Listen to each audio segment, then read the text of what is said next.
अल्हम्दुलिल्लाह वस्सलातु वस्सलामु अला सय्यदिना रसूलिल्लाह व अला आलिहि व अस्हाबिहि व मन वाला। अम्मा बअद फअऊज़ु बिल्लाहि मिनश शैतानिर रजीम बिस्मिल्लाहिर रहमानिर रहीम। व इज़ अख़ज़ना मीसाक़कुम ला तस्फ़िकून दिमाअकुम व ला तुख़रिजून अनफुसकुम मिन दियारिकुम थुम्मा अक़ररतुम व अंतुम तशहदून। सदक़ल्लाहु मौलाना अज़ीम। व इज़ और जब, तो याद करो जब, अखजना हमने लिया, मीसाकाकुम तुम्हारा मीसाक, पुख्ता अहद लिया तुमसे हमने, ए बनी इसराइल। क्या था वो मीसाक?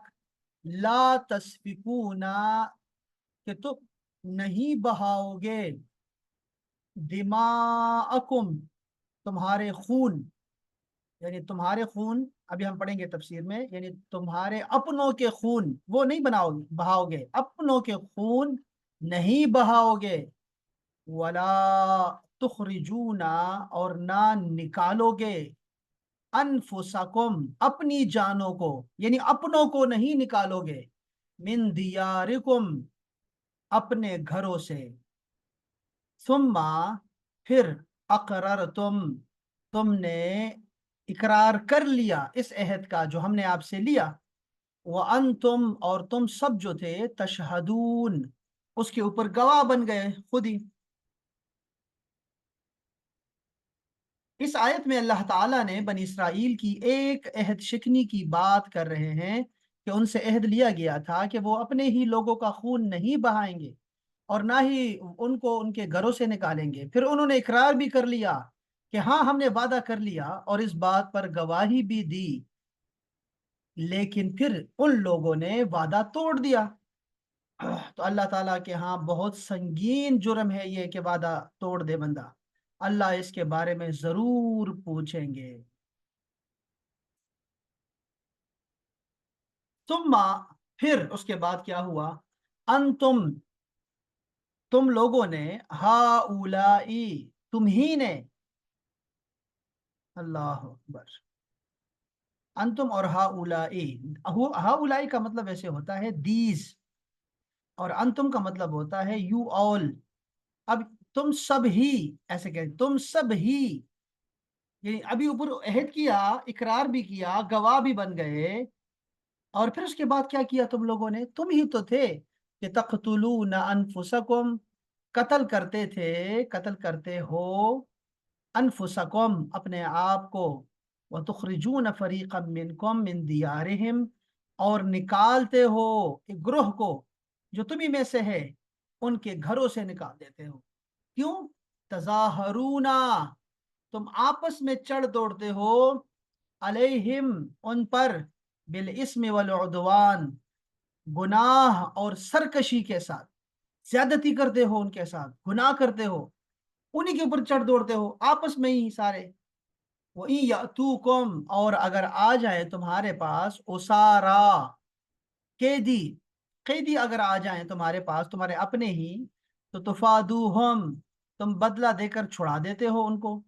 वाह हुआ मुहर्रमुन अलैकुम, वो हराम किया गया था तुम लोगों पर, इखराजुहुम उनका निकालना ही, उनका निकालना हराम था तुम लोगों पर। अफतुमिनून बिबअदिल किताबी, अफतुमिनूना क्या तुम ईमान लाते हो, बिबअदिल किताबी बाज किताब के, किताब के बाज मसाइल पर ईमान लाते हो, यानी किताब का मतलब तौरात, बाज किताब के बाज चीजों पर तो ईमान लाते हो, व तकफुरून बिबादिन और बाज का इनकार कर देते हो। फमा जज़ाउ मन यफ़अलु ज़ालिका मिनकुम, तो क्या जजा होगी उसकी जो ये काम करे तुम में से, इल्ला खिज़युन सिवाय इसके के बदनामी हो, रुसवाई हो उसकी, फिर दुनिया वल आखिरा, व फिर दुनिया व फी हयात दुनिया, सॉरी ये क्या है, फिल हयात दुनिया, दुनिया की जिंदगी में उसके लिए क्या है, रुसवाई है। और यौमल क़ियामती, और कयामत के दिन, युरद्दूना वो लौटाए जाएंगे, बतौर सजा, इला अशद्दिल अज़ाब सख्त तरीन अजाब की तरफ। वमल्लाहु, और नहीं है अल्लाह जल्ल शानुहु बेगाफिलिन, गाफिल, गाफलत वाला नहीं है, गाफिल नहीं है, अम्मा, उससे, तामलून, जो तुम अमल करते हो, जो कुछ भी तुम करते हो, अल्लाह ताला उससे बिल्कुल भी बेखबर नहीं है। नबी अकरम सल्लल्लाहु अलैहि वसल्लम के ही दौर में यहूदियों के तीन बड़े कबीले थे, ये आपस में लड़ते रहते थे। ये कबीले कबल अज इस्लाम अंसार मुशरिकीन के दो मुख्तलिफ कबीलों के भी हलीफ थे। कबाइल की जंगों में ये अपने अपने हलीफ साथी, यानी जो जंग में आपका साथ देता है उसको हलीफ कहते हैं, जिसके साथ आपने वादा किया होता है साथ देने का, कसम उठाई होती है। कबीले की मदद करके कत्ल गारत, लूट मार करते थे, कुछ को उनके घरों और इलाकों से निकाल देते और बाज को कैदी भी बना लेते, बाद में खुद ही फिदिया देकर उनकी रिहाई करा देते। तौरात में उनके ऐसे फेल को हराम करार दिया गया था, लेकिन उन पर कोई असर न था। उन्होंने तो अपनी शरीयत को पामाल कर रखा था और अहकाम इलाही को बाजीचा अतफाल बना रखा था। अच्छा, आज जो हम पढ़ने लगे हैं ना तफासिर में, तो एक दो तफासिर मैंने ऐड की हैं, दो तीन, तो उसमें भी जो है उर्दू आपको थोड़ी मुश्किल मिलेगी, तो हम उसके जितना जितना हो सकेगा इंशाल्लाह उसको उसकी तशरीह करते रहेंगे साथ साथ, ताकि अल्फाज आपको पता हो और ये आप सीख ही लें तो अच्छा है। बाजीचा या अतफाल तो सबको पता होगा, बाजीचा यानी खेल कूद, अतफाल का मतलब है बच्चे, बच्चों का खेल कूद। इन आयात में बताया गया है कि बनी इसराइल के इस किरदार, उनके अंजाम को पेश नज़र रख कर अंदाज़ा किया जा सकता है कि हम आज के मुसलमान अगर इनकार कर रहे हैं तो फिर हमें भी अपने लिए वही अंजाम का इंतज़ार करना चाहिए जैसा बनी इसराइल का हुआ, या फिर जल्द अज जल्द तायब होकर ईमान सादिक का मुजाहरा करते हुए कुरान मजीद में मौजूद अल्लाह ताला के तमाम अहकामात और रसूलुल्लाह की अहादीस पर अमल करके दुनिया और आखिरत की फलाह पाएं। ये बड़ा क्या काम होगा कि हम जो है वो बनी इसराइल के लिए जो आयात थी उससे इबरत लें और अपना जो है वो अंजाम जो है वो ठीक करें अपना। हाँ, खुशनसीब आदमी वही है जो दूसरे से इबरत ले, सामने वाले से इबरत ले ले। अल्लाह अकबर। उलाइका, ये वही लोग हैं, अल्लजीना, वो लोग, ये वही लोग हैं, इश्तरउल हयात दुनिया, जिन्होंने दुनिया की जिंदगी खरीदी है, बिल आखिरती, आखिरत के बदले में, फला युखफ़फ़ु, तो खफीफ नहीं की जाएगी, हल्का नहीं किया जाएगा, अनहुमुल अजाबा, उनसे अजाब, उनसे अजाब को कम नहीं किया जाएगा, वला हुम युनसरून, और ना ही उनकी नुसरत की जाएगी, मदद की जाएगी। जिन लोगों ने अल्लाह ताला के अहकाम की खिलाफ वर्जी की और दीन को दुनियावी फायदों के लिए कुर्बान कर दिया और आखिरत के बेबहा सवाब और नेमतों को छोड़कर दुनिया की आरजी लज्जतों के पीछे पड़ गए, उन्होंने उखरवी फलाह के बदले दुनिया का आरजी आराम खरीद लिया। उनके लिए आखिरत में सख्त तरीन अजाब है और मुआफ होना तो कुजा, उस अजाब में किसी किस्म की तखफीफ भी नहीं होगी। इसलिए इंसान को अल्लाह की रहमत और नेक अमल ही काम देगा, वही करने चाहिए। अब ये अल्लाह की रहमत है ना, हम पहले भी ये बात कर चुके हैं कि अमल से किसी को जन्नत में जगह नहीं मिलेगा, नहीं दाखला मिलने वाला है, अमल से नहीं होगा। दाखला होना है अल्लाह की रहमत से, अल्लाह के फजल से, अल्लाह के एहसान से। तो इसलिए हमें जब भी आप दुआ मांगा करें तो बेहिसाब मांगा करें कि अल्लाह बेहिसाब और बिला किताब और बिला अजाब मुझे जन्नत में दाखिल कर देना, अम्बिया के साथ, सिद्दीकीन के साथ, शुहदा के साथ और नेकोकार लोगों के साथ। ये दुआएं करते रहने चाहिए, ठीक है जी। अमल पे कभी घमंड न करना, चाहे कितने ही आप लोग अच्छे हो जाएं, अल्लाह ताला की नेमतों का हम जो है कभी भी उसके शाय निशान हम कदर कर ही नहीं सकते, इबादत कर ही नहीं सकते सिले में। तो इसलिए हमें अल्लाह की रहमत के उम्मीदवार बने रहना चाहिए। इस आयत में हुजूर पुरनूर सल्लल्लाहु अलैहि वसल्लम के मुकद्दस ज़माने में मौजूद यहूदियों के अजीब और गरीब तर्ज अमल का बयान है। इसका पस मंज़र ये है कि तौरात में बनी इसराइल को तीन हुक्म दिए गए थे: एक दूसरे को कत्ल न करना, एक दूसरे को जिला वतन न करना, अगर वो अपनी कौम के किसी मर्द या औरत को इस हाल में पाए कि उसे गुलाम या लोंडी बना लिया गया है تو اسے خرید کر آزاد کر دیں۔ نسل در نسل یہ عہد چلتا رہا، یہاں تک کہ مدینہ منورہ کے گرد و نواح میں آباد یہودیوں کے دو قبائل بنی قریظہ اور بنی نذیر میں منتقل ہو گیا یہ رول۔ اس وقت بنی مدینہ شریف میں مشرکوں کے دو قبیلے تھے، اوس اور خزرج۔ یاد رکھیں، یہ دو نام یاد رکھیں، یہ ہے ابتدائے اسلام۔ اوس اور خزرج رہتے تھے۔ بنو قریظہ اوس قبیلے کے حلیف تھے اور بنی نذیر خزرج قبیلے کے حلیف تھے، اور ہر ایک قبیلے نے اپنے حلیف کے ساتھ قسم اٹھا رکھی تھی کہ اگر ہم میں سے کسی پر کوئی حملہ آور ہو تو دوسرا اس کی مدد کرے گا۔ جب اوس اور خزرج کی درمیان لڑائی ہوتی تھی، بنی قریظہ کی یعنی بنی قریظہ جو تھے وہ اوس کی، اور بنی نذیر جو تھے خزرج کی مدد کے لیے آتے تھے۔ یہ یہودی ہیں، آپس میں نا آدھے آدھے ہو جاتے تھے، اور کیا کرتے تھے کہ وہ آپس میں ہی ایک دوسرے پہ تلوار چلاتے اور قتل کرتے اور ان کے گھر ویران کر دیتے اور ان کو ان کی رہائش گاہوں سے نکال دیتے تھے۔ لیکن جب ان کی قوم کے لوگوں کو ان کے حلیف قید کر لیتے تو وہ ان کو مال دے کر چھڑا لیتے تھے۔ بس سمجھ گئے آپ کو نا؟ یہ کہانی اب سمجھ آئی آپ کو کہ کیا واقعہ تھا؟ مثلا اگر بنی نذیر کا کوئی شخص اوس قبیلے کے ہاتھ میں گرفتار ہوتا تو بنی قریظہ اوس قبیلے کو مالی جو معاوضہ ہے دے کر اس کو چھڑا لیتے۔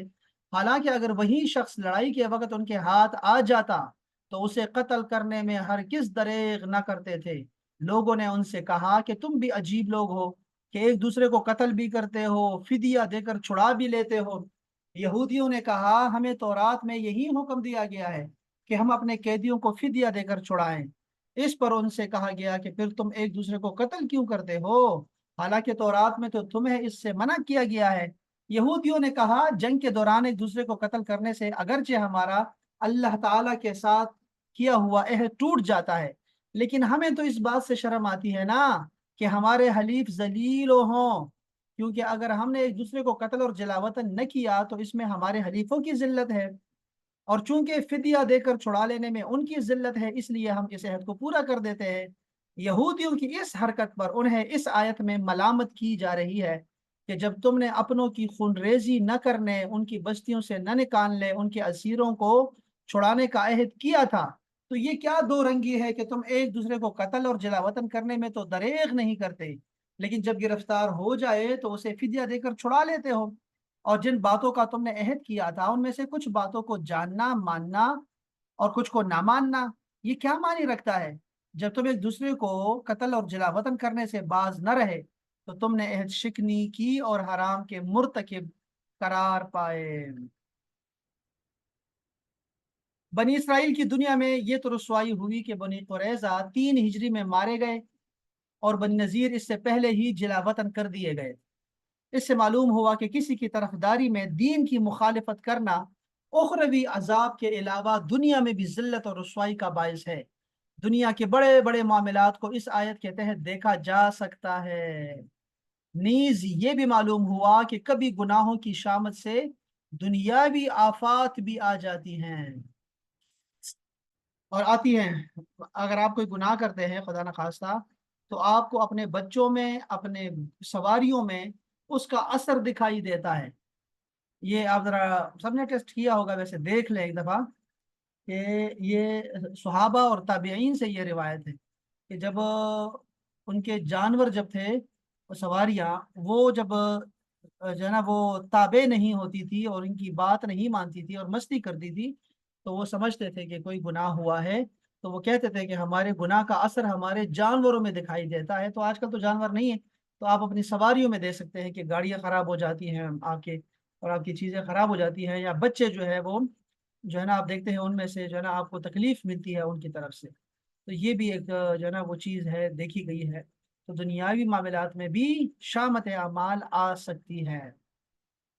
اور یہ بہت بڑا موضوع بھی ہے کہ کیا ایک بندے کے گناہوں کا اثر جو ہے کیا دوسرے کے جو ہے وہ دوسرا دے سکتا ہے؟ ایک بندہ گناہ گار ہے تو دوسرے کو کیوں تکلیف دی جا رہی ہے؟ ایسے نہیں ہونا چاہیے۔ تو یہ بہت بڑی ڈبیٹ ہے، ویسے اس پہ ہم کافی بات کر چکے ہیں پہلے بھی۔ اس طرح کی آیات میں جن میں یہ مفہوم کہ اللہ تعالیٰ تمہارے اعمال سے غافل نہیں ہے، ان میں نافرمانوں کے لیے شدید وعید ہوتی ہے۔ اللہ تعالیٰ تمہارے اعمال سے بے خبر نہیں ہے، تمہاری نافرمانیوں پر شدید